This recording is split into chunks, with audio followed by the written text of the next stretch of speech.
ఎవరైనా చెంప పగలు కొడితే ఫీల్ అవుతారు కదా. వెయిట్ చెంప పగల కొట్టావా? రాక్షసివా రాకాసివా? ఆడు సిగ్గుతో చచ్చిపోయాడు. చల్ ఇప్పుడు వాడికి ఫోన్ చేసి సారీ చెప్పు. వాడి పేరేంటి? అభినవ్కి ఫోన్ చేసి సారీ చెప్పు. నంబర్ తెలుసు కదా? హే, ఏం మాట్లాడుతున్నావు నువ్వు? మేం చాలా రోజుల నుంచి ఫ్రెండ్స్ అంతే. ఇవన్నీ మర్చిపోవాలంటే ముందు ఆడికి కాల్ చేయను. అంటే ఇప్పుడు బొట్టు పెట్టి చెంప పగలగొట్టి చేతిలో కార్డ్ పెట్టి రావాలా? ఇదిగో కాల్ చేయి, మాట్లాడే. నేను చచ్చినా చేయను. హలో హలో, అభి వినిపిస్తుందా? వినిపిస్తుంది. ఏంది ఇట్లా ఫోన్ చేసినావు?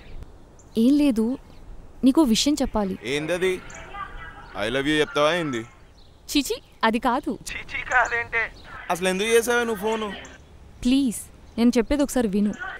ఏం లేదు అభి, నాకు నీకు ఏంది తొందర చెప్పిన అదే టైం లేదు. నువ్వంటే నాకు కోపం లేదు, అండ్ నాకు పెళ్లి ఫిక్స్ అయింది. అబ్బా, నీకు పెళ్లి ఫిక్స్ అయిందా? నీకు నా మీద కోపం ఉంటే ఏంటి లేకపోతే ఏంటే? నన్ను హోలాగాని అనుకుంటారా లేకపోతే నా జిందగీలో నువ్వు ఒక్కదాని ఉన్నావు అమ్మాయివి? అభి నేను చెప్పేది విను. ఏం వినాలి? ఇవాళ నీ పెళ్ళైతే నువ్వు నాకు ఫోన్ చేసి చెప్తావు.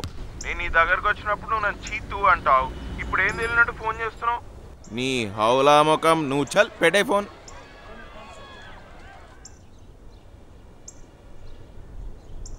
నేను చెప్పానా? వద్దు వద్దు అంటూనే ఉన్నాను. నువ్వే చెయ్యి చేయని చంపావు. అనవసరంగా నా పరువు అంతా తీసావు, నా మూడంతా స్పాయిల్ చేసావు. వాడేమో నన్ను బూతులు తిట్టాడు.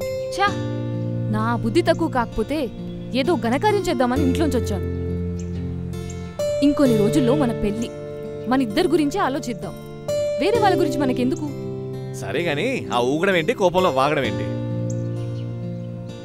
అతనేదో అర్థం చేసుకోలే, నువ్వు అర్థం చేయించడానికి ట్రై చేసావు. అది వాడు తప్పు.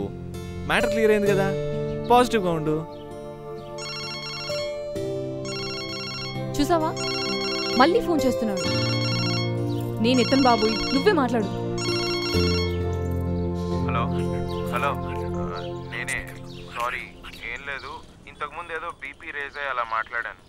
ఏమనుకోకు, నువ్వేం ఫీల్ అవ్వట్లేదు కదా? అయినా పర్లేదులే, లైట్ తీసుకో. అయినా ఒకప్పుడు నువ్వు కూడా నన్ను ఇలానే తిట్టావు, గుర్తుందా? సారీ. ఫైన్, ఇప్పుడు అవన్నీ అనవసరం.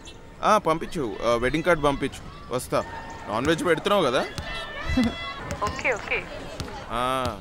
Thanks Abhinav, thanks for accepting my invitation. నేను ఈరోజు లైఫ్లో మర్చిపోలేను. Yeah, congrats. Bye. Okay, bye. చూసావా?